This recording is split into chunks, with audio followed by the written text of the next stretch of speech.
नमस्कार, जय हिंद, वंदे मातरम। दोस्तों, आप सभी का स्वागत है teachers world exam study platform में। This is DC Patel from teachers world. Channel को सब्सक्राइब करें ताकि आप सभी को जो है वीडियो समय पर प्राप्त हो सके। देखते हैं आपका पहला क्वेश्चन। बाल विकास के महत्वपूर्ण 20 क्वेश्चन रहेंगे इस वीडियो में। आपको अंत तक वीडियो देखना है। पहला क्वेश्चन, बच्चे की बुद्धि लब्धि 90 से 110 के मध्य है, वह है सामान्य बुद्धि, प्रखर बुद्धि, उत्कृष्ट बुद्धि, प्रतिभाशाली। तो जो 90 से 110 के मध्य है वह है एक सामान्य बुद्धि।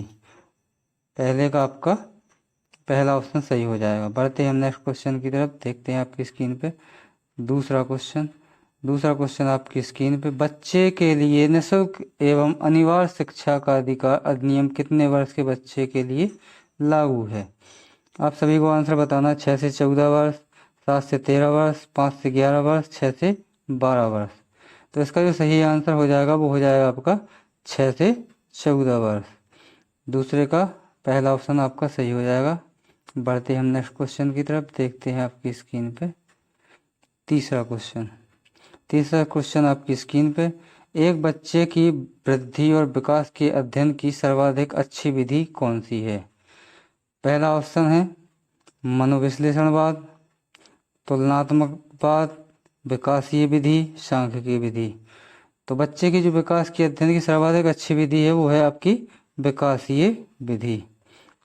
आपका तीसरे का सी ऑप्शन सही हो जाएगा। बढ़ते हम नेक्स्ट क्वेश्चन की तरफ। देखते हैं आपकी स्क्रीन पे चौथा क्वेश्चन। गार्डन ने 7 बुद्धि का अधिगम निर्धारित किया, इनमें से कौन सा नहीं है? आपको नहीं है बताना है। कौन सा नहीं है? स्थान बुद्धि, भावात्मक बुद्धि, अंतर्वैयक्तिक, भाषात्मक बुद्धि। तो इसका जो सही आंसर हो जाएगा वो हो जाएगा आपका भाषात्मक बुद्धि। चौथा ऑप्शन आपका सही हो जाएगा। बढ़ते हम नेक्स्ट क्वेश्चन की तरफ। देखते हैं आपकी स्क्रीन पे पांचवा क्वेश्चन। यदि एक बच्चे की मानसिक आयु 5 वर्ष तथा वास्तविक आयु 4 वर्ष है तो उस बच्चे की बुद्धि लब्धि होगी। तो इसका आपको सभी को सूत्र पता होना चाहिए। सूत्र है आपका IQ बराबर मानसिक आयु बटा वास्तविक आयु गुणा 100। तो इसका जो है सूत्र आप सभी को याद रखना है। तो इसमें क्या होगा? मानसिक आयु है 5 वर्ष, 5 वर्ष मानसिक आयु बटा 4 वर्ष वास्तविक आयु और गुणा 100। 4 से काटा 25, 25 पंचे 125। तो आपका पहला ऑप्शन सही हो जाएगा। ए ऑप्शन 5 में का आपका बिल्कुल सही हो जाएगा। बढ़ते हैं हम नेक्स्ट क्वेश्चन की तरफ। देखते हैं आपकी स्क्रीन पे छठवां क्वेश्चन। मनोविज्ञान शिक्षा का आधारभूत विज्ञान है, यह किसने कहा? आप सभी को बताना है। BN Jha, Skinner, Davis, Woodworth. तो मनोविज्ञान शिक्षा का आधारभूत विज्ञान है, यह जो कहा है ये कहा है आपके स्किनर महोदय ने। आपका बी ऑप्शन छठवें का सही हो जाएगा। बढ़ते हम नेक्स्ट क्वेश्चन की तरफ। देखते हैं आपकी स्क्रीन पे सातवां क्वेश्चन। हिंदी अक्षरों को बालक किस आयु में पहचानने लगते हैं? आप सभी को आंसर बताना है। इम्पोर्टेंट, वेरी इम्पोर्टेंट क्वेश्चन आपको मिल रहे हैं। तो आपको सही बताना है। 3 वर्ष में, 4 वर्ष में, 5 वर्ष में, 6 वर्ष में। तो इसका जो सही आंसर हो जाएगा वो हो जाएगा आपका 5 वर्ष में। 5 वर्ष में हिंदी अक्षरों को बालक पहचानने लगते हैं। 7 में का आपका सी ऑप्शन सही हो जाएगा। बढ़ते हैं हम नेक्स्ट क्वेश्चन की तरफ। देखते हैं आपकी स्क्रीन पे 8वां क्वेश्चन। एलेक्सिया है। क्वेश्चन के आंसर अगर दिख जाएं तो उस पर मत जाया करो, क्योंकि क्वेश्चन जो है टाइप में कभी कभी गलती भी हो जाती है। तो आपको एलेक्सिया का मतलब बताना है। एलेक्सिया कौन सा विकार है? पढ़ने का विकार है, लिखने का लिखने की अक्षमता, सीखने की अक्षमता, सुनने की अक्षमता।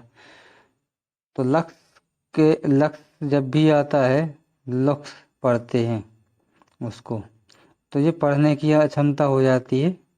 ठीक है, 8वें का आपका पहला ऑप्शन पढ़ने की क्षमता हो जाएगा। लिखने की जब भी ऑप्शन में आए तो डिस्ग्राफिया होता है, डिस्ग्राफिया। याद रखना है आप सभी को। बढ़ते हैं 8वें का जो आंसर हो जाएगा वो हो जाएगा आपका पढ़ने की क्षमता। बढ़ते हैं हम नेक्स्ट क्वेश्चन की तरफ। देखते हैं आपकी स्क्रीन पे 9वां क्वेश्चन आपकी स्क्रीन पे। प्याजी की औपचारिक संक्रियात्मक अवस्था किस आयु अवधि तक मानी जाती है? 0 से 2 वर्ष, 2 से 7 वर्ष, 7 से 11 वर्ष या 11 से 15 वर्ष। तो प्याजे की जो औपचारिक अवस्था है वो मानी जाती है आपकी, आप सभी को बताना है औपचारिक यानी कि अमूर्त, तो ये हो जाएगी आपकी 11 से 15 वर्ष। आप सभी को याद रखना है प्याजे की चारों अवस्थाएं। पहली अवस्था 0 से 2 वर्ष संवेदीगामक, 2 से 7 वर्ष पूर्व संक्रियात्मक, 7 से 11 वर्ष मूर्त संक्रियात्मक अवस्था। चारों अवस्थाएं जो है याद रखना। 9वें का आपका सही आंसर हो जाएगा डी ऑप्शन। बढ़ते हम नेक्स्ट क्वेश्चन की तरफ। देखते हैं आपकी स्क्रीन पे 10वां क्वेश्चन। गर्भ में बालक को विकसित होने में कितने दिन लगते हैं? आप सभी को बताना है। 150 दिन, 280 दिन, 390 दिन या 460 दिन। तो जो गर्भ में बालक के जो विकसित होने के दिन होते हैं वो होते हैं आपके 280 दिन या 270 दिन भी कभी आ जाते हैं, तो 270 भी आपको याद रखना है। 270 या 280। 10वें का आपका बी ऑप्शन सही हो जाएगा। बढ़ते हम नेक्स्ट क्वेश्चन की तरफ। देखते हैं आपकी स्क्रीन पे 11वां क्वेश्चन। किस मनोवैज्ञानिक ने अपने 3 वर्षीय पुत्र का अध्ययन किया? आप सभी को बताना है। पेस्टालॉजी है, वॉटसन है, स्टैनली हॉल है और जेम्स सल्ली। तो आप सभी को बताना है 11वें का आंसर। तो जो 3 वर्षीय पुत्र का अध्ययन किया है वो है पेस्टालॉजी। आपके पेस्टालॉजी महोदय ने यह 3 वर्ष के पुत्र के अपने पुत्र पर जो है अध्ययन किया था। 11वें का आपका सी ऑप्शन ए ऑप्शन सही हो जाएगा। वॉटसन जो है व्यवहारवाद के जनक हैं। स्टैनली हॉल जो है अपने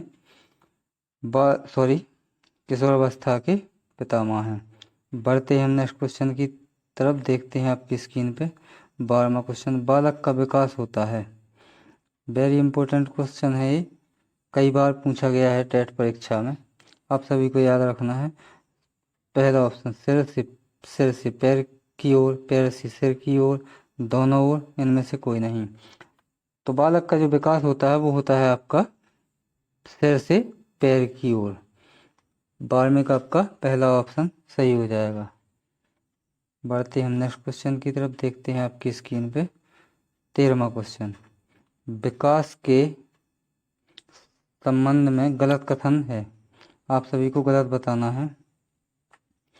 पहला ऑप्शन विशिष्ट से सामान्य की ओर, सार्वभौमिक प्रक्रिया दिशा, सिर से पैर की ओर, वर्तुलाकार गति।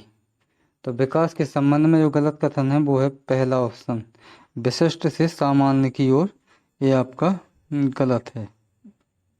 जो विकास होता है वो सामान्य से विशिष्ट की ओर होता है, ये सभी याद रखना है आपको। 13वें का आपका पहला ऑप्शन सही हो जाएगा। बढ़ते हम नेक्स्ट क्वेश्चन की तरफ। देखते हैं आपकी स्क्रीन पे 14वां क्वेश्चन। आप सभी को वीडियो कैसा लग रहा है कमेंट करके ज़रूर बताना है और चैनल को जो है सब्सक्राइब करना है ताकि आपको वीडियो समय पर प्राप्त होते रहें। आप सभी को 14वें का आंसर बताना है। गर्भाकाल की अवस्था नहीं है बताना है। शैशवावस्था, डिम्ब, बीजावरण, बीजकरण, भ्रूणावस्था। तो गर्भाधान काल की जो अवस्था नहीं है वो है आपकी शैशवावस्था। जब शैशवावस्था कब होती है? जब बच्चा पैदा हो जाता है। डिम्ब, बीजकरण, भ्रूणावस्था ये सभी जो है अपने गर्भकाल की अवस्थाएं होती हैं। ये सभी आपको याद रखना है। 14वें का आपका ए ऑप्शन सही हो जाएगा। बढ़ते हम नेक्स्ट क्वेश्चन की तरफ। देखते हैं आपकी स्क्रीन पे 15वां क्वेश्चन। मानव जीवन की मनोभौतिक एकता कहलाती है। सभी को बताना है आंसर। मन तथा शरीर का विकास, शरीर तथा हड्डियों का विकास, शरीर तथा हृदय का विकास, आत्मा तथा मांसपेशियों का विकास। तो जो मानव जीवन की मनोभौतिक एकता कहलाती है वो कहलाती है आपका मन तथा शरीर का विकास। पहला ऑप्शन आपका सही हो जाएगा। 15वें का ए ऑप्शन सही हो जाएगा। बढ़ते हैं हम नेक्स्ट क्वेश्चन की तरफ। देखते हैं आपकी स्क्रीन पे 16वां क्वेश्चन। 16वां क्वेश्चन आपकी स्क्रीन पे, गर्भ में सर्वप्रथम निर्माण होता है, आप सभी को बताना है। पैर का, सिर का, घर नहीं धड़, धड़ सभी का। तो जो 16वें का गर्भ में जो सर्वप्रथम निर्माण होता है वो होता है किसका? सिर का। ये सभी को ध्यान रखना है, सिर का होता है, इसलिए सिरादमुखी विकास कहा जाता है। सिर से पैर की ओर विकास होता है। 16वें का आपका बी ऑप्शन सही हो जाएगा। बढ़ते हैं हम नेक्स्ट क्वेश्चन की तरफ। देखते हैं आपकी स्क्रीन पे 17वां क्वेश्चन। जन्म के समय शिशु में कितनी हड्डियां होती हैं? आपको बताना है। जन्म के समय 206, 203, 230, 270 या 320। तो जन्म के समय बच्चे में होती हैं 270 हड्डियाँ। ये जन्म के समय है, शेष अवस्था समझ लो इसको। और जब बाल अवस्था में बच्चा जाता है, बाल्य अवस्था, तो हड्डियाँ हो जाती हैं अपनी कितनी? 350 प्लस। और जैसे ही बाल अवस्था के बाद किशोर अवस्था में बच्चा आता है तो धीरे धीरे अपने जो है हड्डियाँ घटने लगती हैं, बचती कितनी? 206। तो इसका जो सही आंसर हो जाएगा वो हो जाएगा आपका 270। सी ऑप्शन 17 का सही हो जाएगा। बढ़ते हैं हम नेक्स्ट क्वेश्चन की तरफ।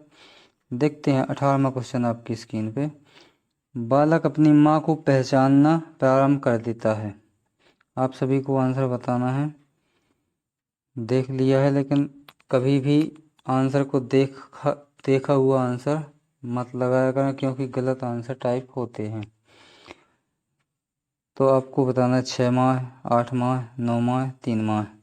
तो बालक अपनी माँ को पहचानना प्रारंभ कर देता है मात्र 3 माह में। डी ऑप्शन 18 का आपका सही हो जाएगा। बढ़ते हैं हम नेक्स्ट क्वेश्चन की तरफ। देखते हैं आपकी स्क्रीन पे वीडियो का सेकंड लास्ट क्वेश्चन। बालक के जन्म के समय शिशु के मस्तिष्क का भार होता है, आप सभी को बताना है। वेरी इंपॉर्टेंट क्वेश्चन है। 300 ग्राम, 350 ग्राम, 400 ग्राम, 450 ग्राम। तो आप सभी को बताना है। तो बालक के जन्म के समय कितना भार होता है? 350 ग्राम, 350 ग्राम। और जब बच्चा शेष अवस्था में, बाद किशोर अवस्था में पहुँचते पहुँचते कितना हो जाता है? 1350 ग्राम या 1400 ग्राम। ठीक है, इसको याद रखना है आप सभी को। किशोर अवस्था तक पहुँचते पहुँचते आपका 1350 से 1450 हो जाता है। देखते हैं हम नेक्स्ट आखिरी क्वेश्चन वीडियो का। कल्पना जगत में विचरण होता है, आप सभी को बताना है। शेष अवस्था, किशोर अवस्था, बाल अवस्था, शेष अवस्था और किशोर अवस्था। तो जो कल्पना जगत में विचरण होता है वो होता है आपका किशोर अवस्था और शैशवावस्था। जब दोनों हैं ऑप्शन में तो दोनों को हमें टिक करना है। 20वें का आपका डी ऑप्शन सही हो जाएगा। वीडियो कैसा लगा आप सभी को कमेंट करके ज़रूर बताना है। वीडियो को अंत तक देखने के लिए धन्यवाद। हमारे teacher world exam study platform को जो है आपको सब्सक्राइब एंड शेयर करना है, लाइक करना है, ताकि आपको समय पर वीडियो प्राप्त होते रहें। मिलते हैं नेक्स्ट वीडियो में, जब तक के लिए जय हिंद, वंदे मातरम। स्वस्थ रहें और मस्त रहें।